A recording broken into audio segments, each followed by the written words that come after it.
Welcome back to Past and Presents. This week we're back on campus at Bethel University for a special event. This is the third annual Minnesota Undergraduate History Symposium, which this year we're honored to host, with schools from all around the state sending 37 students to present their research.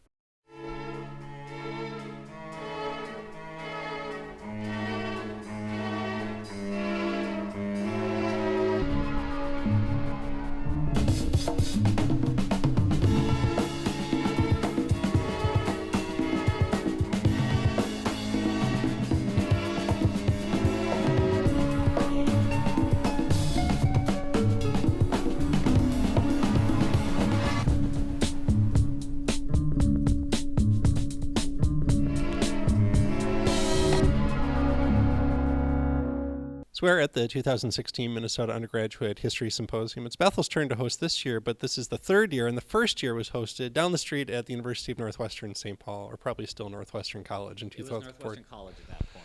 So we're here actually with my opposite number, the chair of the history department at Northwestern, Jonathan Den Hartog, and one of the people who came up with this, the idea of the symposium. So Jonathan, first off, where did this idea come from? What did you hope to accomplish? I think this idea came up through conversation, actually, with the three founding members, if you will, Northwestern, Bethel, and Bethany Lutheran College in Mankato. Thinking about what we were trying to accomplish, I came up with three ideas. The first one was to serve our students, the idea being that students who are doing research will benefit from the time presenting it, the time getting feedback, and simply getting ideas out there and meeting other history students. But I think there were some other ideas going on too.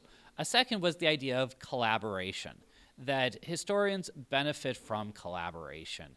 And we wanted to demonstrate institutional collaboration, that this was in fact possible, that even Northwestern and Bethel, even that could work together on a project. And I think the way this continued and grown has been a great marker of that.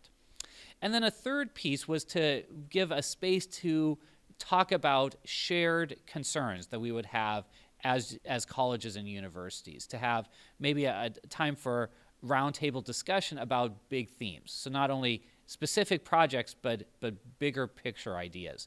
And I'm really happy to say that on all three of those points, we've continued to fulfill those goals. So this symposium will actually end with a discussion of academic freedom after all the students have presented their work. So Jonathan, I hope you have a great symposium. Let's throw it now to the first part of our faculty conversation for this week. We're going to be talking about what oral communication looks like in history courses. So when you two have students do getting up in front of class and speaking or other kinds of oral communication, what expectations do you set for them? What's reasonable kind of good oral communication in history class looks like? Well, one, I think that the key is that whatever you're presenting, it should not have been the first time you practiced it. So I think that especially when there's a smaller speaking assignment or a smaller project, that there isn't sometimes then as much sort of forethought to say, I should really time this, I should practice it, I should just sort of see how confident I feel when I'm speaking and not necessarily looking right at the material. So the first piece of advice I always give is don't have your sort of first go at this be when you come into the classroom space. And especially if you're doing this as part of a group, which students will be doing. Yes. But as an individual too, I sometimes tell people actually go to the space and do it as well. And that's partly technology. You know, you want to make sure that you know how to operate all the different Bethel equipment. Because sometimes I think a common thing when you're working in a group in presentations is that if you don't kind of work on everyone's timing, it's so common that, I mean, I've done this to other people where your piece ends up being much longer than you anticipated, and then now the next person has to adjust. So yeah, and I don't usually have students present in groups, but I do have students present individually, and I actually make students turn in their notes that they used to prep their talk before, as well as talk. So having done probably assignments like this, what do students, besides preparation, what do they struggle with the most? What, as you're writing comments, what do you tend to write over and over to people who are struggling with speaking?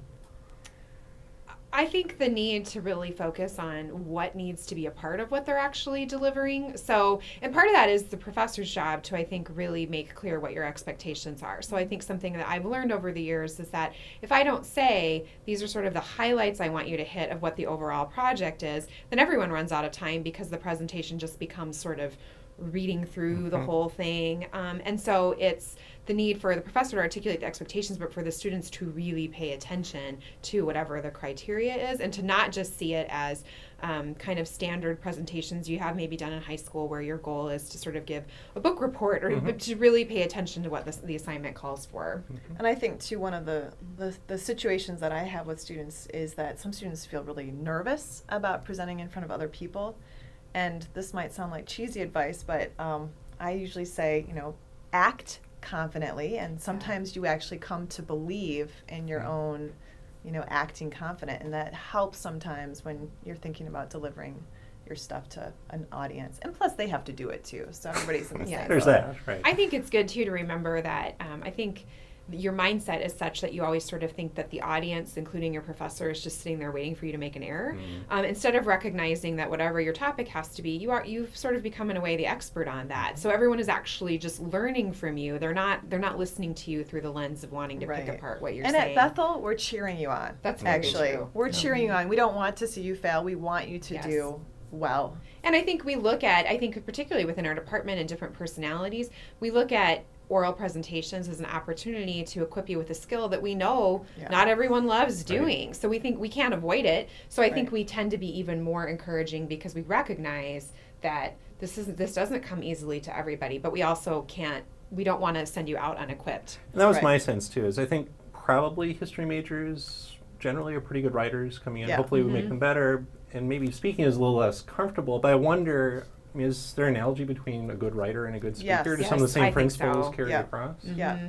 I think it's that need to edit is a big piece, to make sure that in your writing the most important pieces are what are coming through, supported by all of the other details that are necessary. And I think in terms of presentation, it's the same thing. It's picking out the pieces that really are going to connect your whole story, and the things that, I always say, when you're done, what 3 things do you want people to remember? And everyone should be able to at least identify after hearing you what kind of the key pieces were. So don't worry about getting in everything. Worry about really hitting those 3 things or whatever. And I'd say if you're a good writer and a good thinker, even if it doesn't come naturally to you as a speaker, you will be a good speaker because you will have content and something to say. No, I think that the connection lies in the fact that the writing maybe is where your confidence comes from, so you just have to translate that then into your presentation. See them as really being cohesive and not too independent of each other.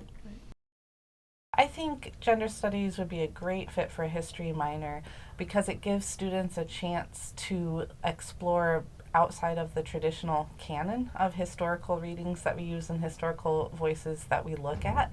In gender studies, we're thinking about how our views of gender and our different concepts have been shaped by history, but how those also shape history and social structures, and so how there's a cyclical relationship between them. And so one of the things we're mindful of is thinking about why haven't women's voices been present in historical documents or very vocal in historical documents, and how has that shaped our understanding of who men and women are in society, and how might we think about changing that in the future. There are 2 required courses in the minor. The first of those is Intro to Gender Studies, which is a philosophy class.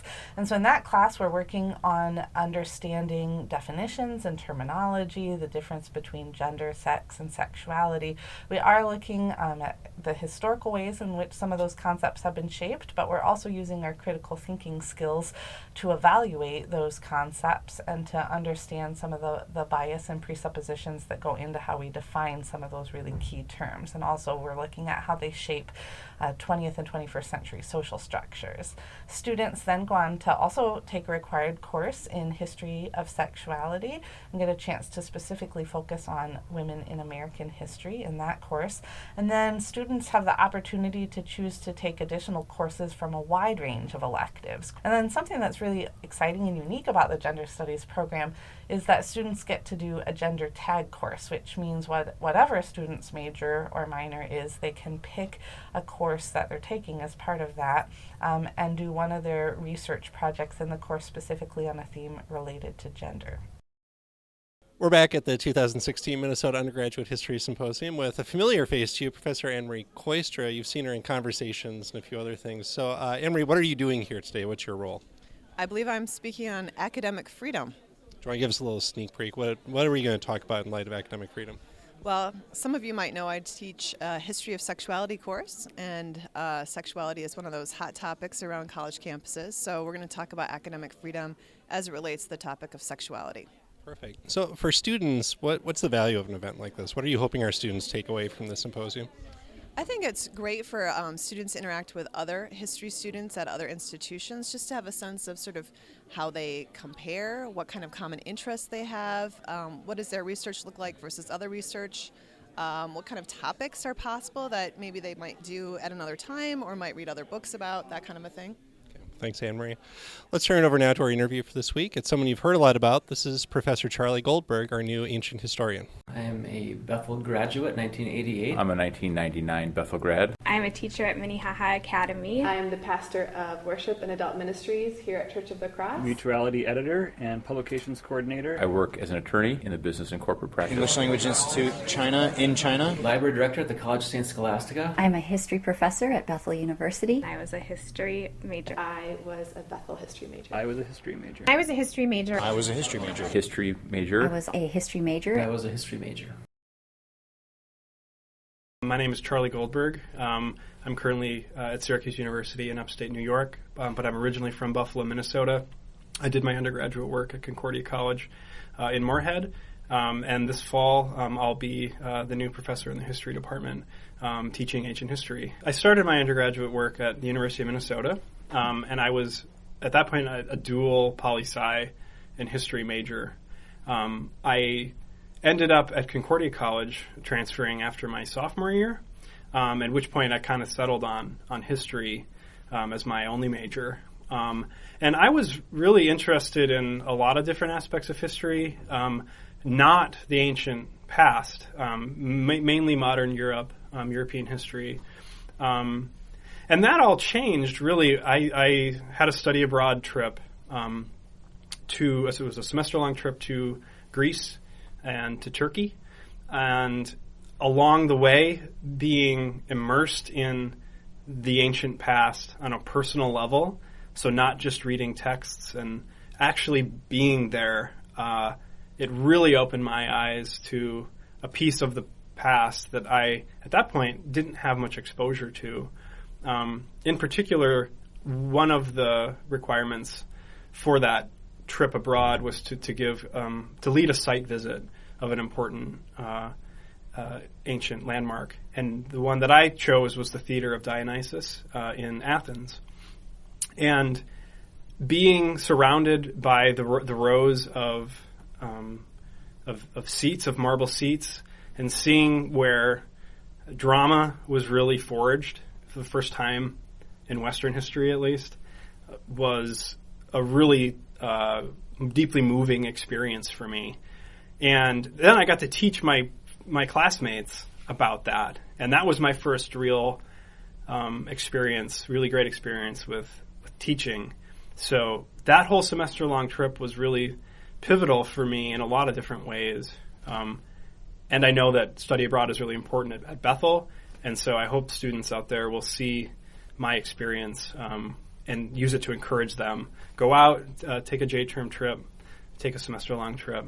This is the only time you'll have in your adult life when this is possible, and so take advantage of it. I got married soon after college, and I knew pretty soon after that I did want to go to graduate school in ancient history.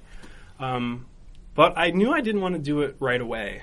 I needed a break from academic life after 4 years of undergraduate work, and I wanted to have some real-world life experience under my belt. So my wife and I knew that we would take at least a year off. It ended up being 3 years total for me. But as it happened, I needed a job, and I found a job in my hometown in Buffalo at a software startup, not knowing much about technology, about software before that time.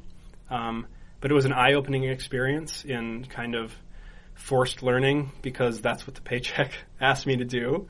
And I enjoyed it. We eventually moved on. My wife started her master's degree in North Carolina, so I had to leave that position.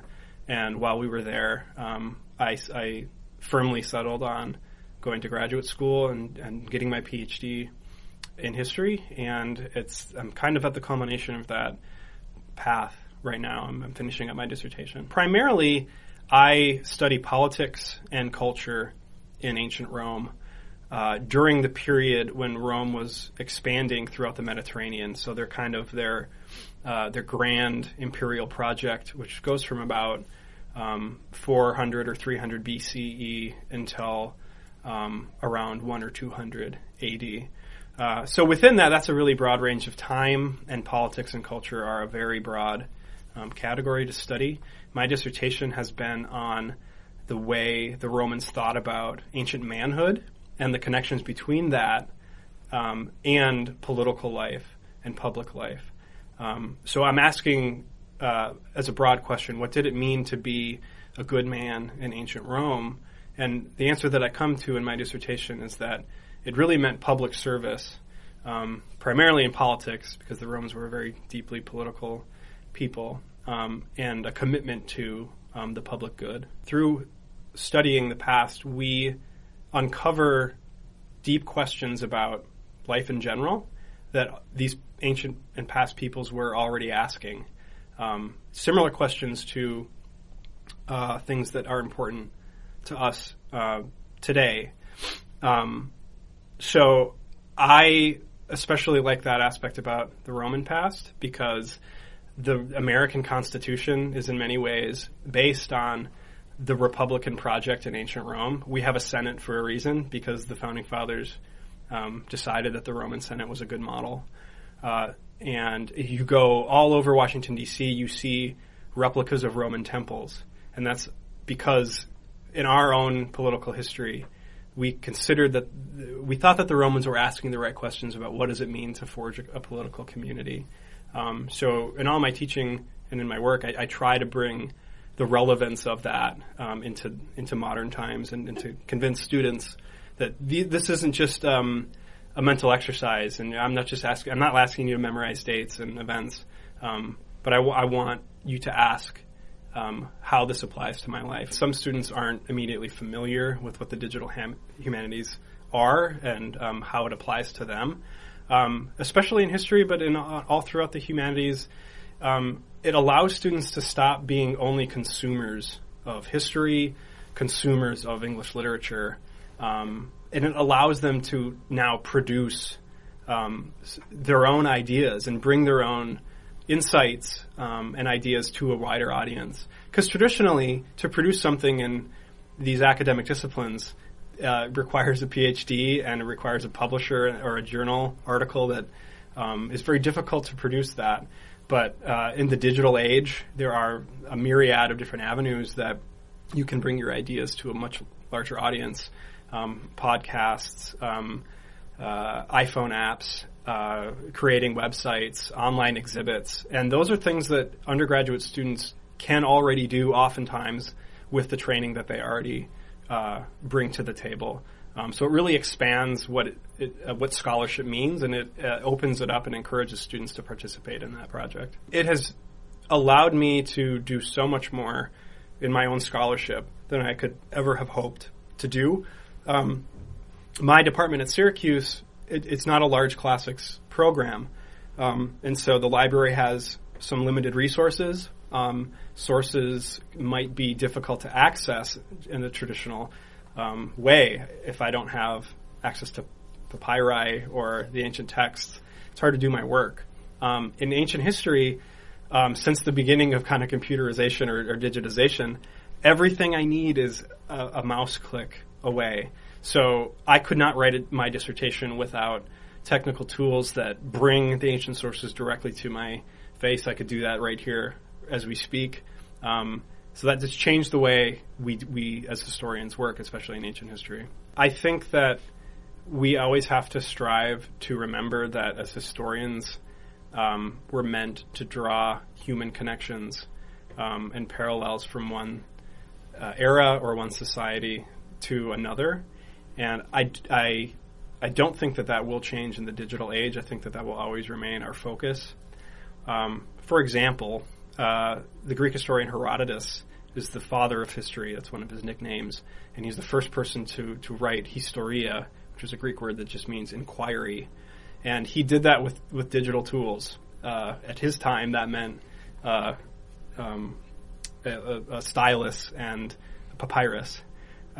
So he's a digital humanist in a way, because that technology allowed him to share his work with a much broader section of his population and his society.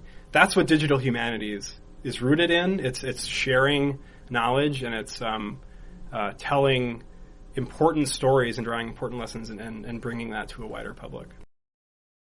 It's a broad course chronologically. It goes from like 4,000 or 5,000 BC all the way up into around the turn from BC to AD. It studies a lot of different empires, great imperial rises and falls. There's a lot of dramatic narratives within that. But I've also kind of isolated an important theme throughout the class, which is a continuum between the quest for individual liberty on the one hand and the needs of the community to promote communal stability and health. So we're starting in the agricultural revolution in the Near East, which is a very nutrient-poor environment. And these new cities, in order to thrive, they needed the individual to make sacrifices for the better of the community. That pendulum starts to swing when we get to the Greek period, and an idea, something similar to modern citizenship, takes hold, where the individual expects some kind of rights in return for duties towards the state. The apex of the course and the most exciting thing for me is the confrontation between democratic Athens, where the individual liberties really reach their fullest formation in the form of radical democracy, the clash between Athens and Sparta, which is a very different kind of society, almost proto-communistic in a way, heavily based on military training, communal living in barracks, little evidence of something we would call freedom. So these are really it's a titanic clash of cultures that takes place in the Peloponnesian War in the 5th century, and I consider that kind of the highlight of the course. So we're here with one of, I think, 11 Bethel students who's presenting at the symposium. This is Brandon Seavey, majoring in history and social studies education. Brandon, how did your presentation go? I think pretty well. It was interesting to try and present on something that not a whole lot of people know about, because I know the information, and it was tough to make sure I wasn't leaving a bunch of blanks throughout that, but otherwise overall I think went well. Good. Tell us about another presentation you saw, whether it was a Bethel student or someone else. What's something else you learned here today? I really enjoyed the session that was on warfare, past and present. It was really interesting to start with Roman warfare and then move on to the idea of laws of war and then insurgency and terrorism, basically because of the correlation that it had when I had Modern Middle East and the Cold War class, because there was lots of parallels that we talked about, and it was really cool how the separate presentations all intertwined.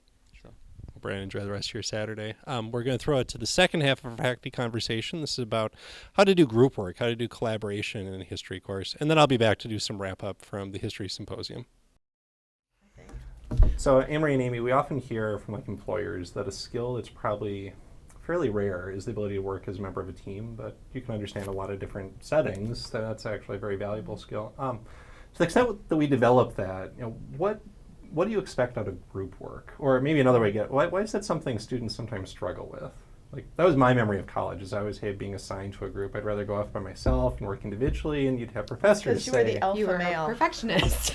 It's part of it. But whether it's a discussion where you've got some responsibility to other people, or a project, paper, or presentation. I think that's I think in some respects, for history majors in particular, because we do have a lot of students who, you're a very strong student and you really, you have a solid work ethic and you have a high standard for what you want to produce, which you should, but then that can be difficult because group projects are about giving up control as much as they are taking responsibility.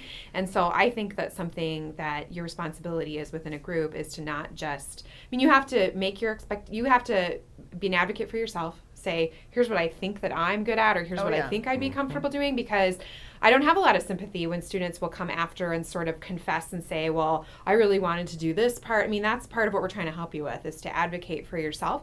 At the same time, you also have a responsibility to not just see your piece as what you need to do best, but to also figure out how your piece supports the work that other people are doing, which I think is something that's learned over time. I don't think that comes naturally right away. I think this is where we actually bring intellectual skills with sort of street smarts, in the sense that you have to be willing to recognize where your own strengths are and advocate for them, as Amy said.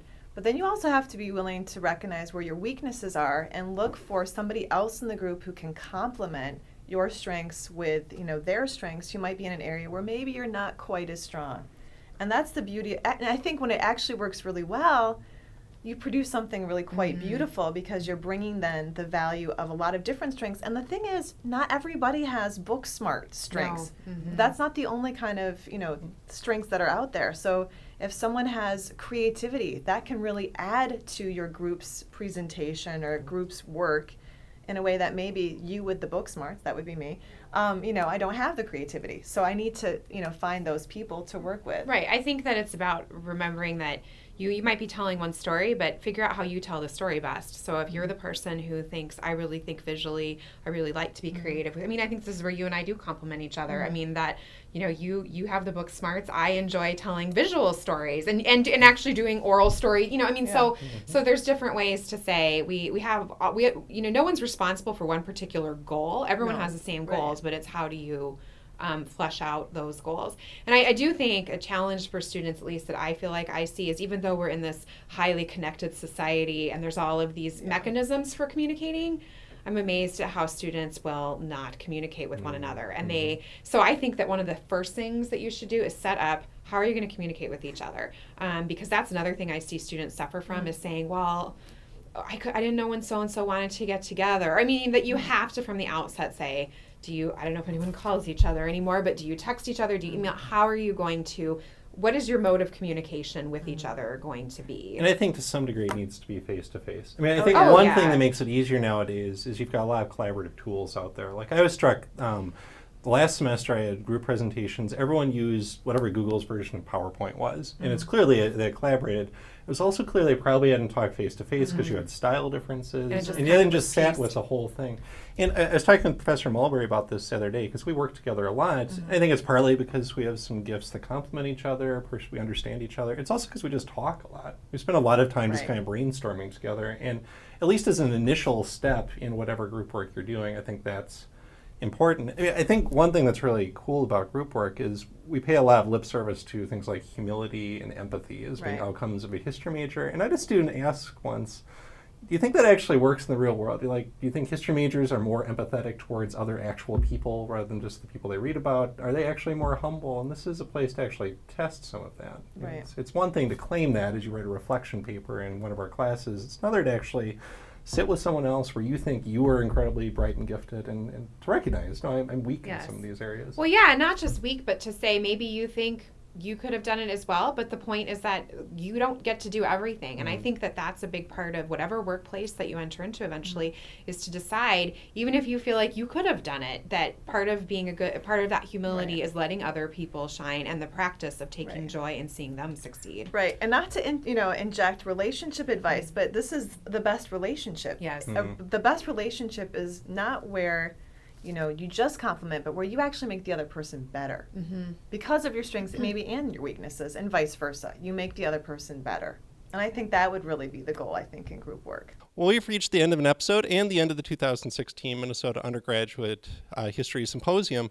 Hopefully you enjoy getting a little bit of a sneak peek of what was going on here. Thanks to Professor Anne-Marie Koistra, Brandon Seeby, and our friend from Northwestern, Dr. Jonathan Dent Hartog, for sharing some reflections and some insights and some hopes about this event. We certainly hope to be doing this again for a fourth time next year. We don't quite know the location, but we'll certainly let you know. So if you're maybe in your first or second year and you haven't quite done research projects, but you want to share, look for announcements about that starting probably late fall or winter. We'll have a call for papers going out, and hopefully you'll get a chance to share your research. Otherwise, next week we'll be back on the road with another episode of Past and Presents. Thanks for watching. Back, baby, back in time. Wanna go back when you were mine.